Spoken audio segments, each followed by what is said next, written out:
আসসালামু আলাইকুম। আবার স্বাগত জানাচ্ছি নতুন একটা ভ্লগে। আজকে রান্না করছি শিং মাছ। শিং মাছ আসলে বাংলাদেশে বর্তমানে দেশীয় শিং মাছ পাওয়াটা কিন্তু খুব টাফ। কারণ এখন হ্যাচারির যে শিং মাছগুলো ওগুলোই বেশি পাওয়া যায়। কিন্তু আজকে আমি রান্না করছি একদম দেশি শিং মাছ। তো ১ম এ এখানে আমি হচ্ছে পেঁয়াজ ভালো করে ভেজে এর মধ্যে আদা রসুন বাটা, লবণ দিয়ে দিলাম। দিয়ে এগুলো ভালোভাবে একটু কষিয়ে এর মধ্যে দিয়ে দিলাম হলুদ।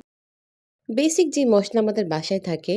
আসলে আজকের রান্নাটা হচ্ছে আমার ছোটবেলা থেকে ইন্সপায়ার্ড।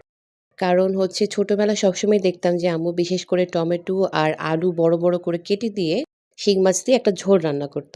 তো আজকে ঠিক ছোটবেলায় যেভাবে আমরা খেয়েছিলাম, ওইভাবে হচ্ছে আমি আজকে শিং মাছটা রান্না করছি। আর তাছাড়া আমার হচ্ছে জাস্ট বেবি হয়েছে। তো এই মুহূর্তে শিং মাছটা হচ্ছে আমাদের জন্য মানে বিশেষ করে পোস্টপার্টাম হচ্ছে প্রেগন্যান্সির পরে শিং মাছটা খুবই ভালো শরীরের জন্য। তো আমি এখানে দেখতেই পাচ্ছেন যে ধনিয়া গুঁড়া, জিরা গুঁড়া, মরিচ গুঁড়া, হলুদ গুঁড়া তারপরে হচ্ছে গিয়ে একটু জিরা বাটা, আদা রসুন বাটা সব দিয়ে কষিয়ে এর মধ্যে শিং মাছ আর আলুগুলো একটু বড়, বড় করে কেটে দিয়েছি।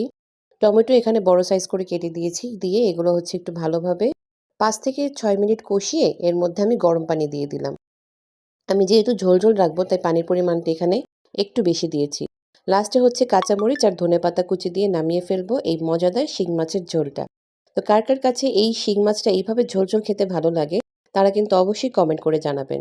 এর সাথে আজকে ছিল আম দিয়ে বাইলা মাছের তরকারি।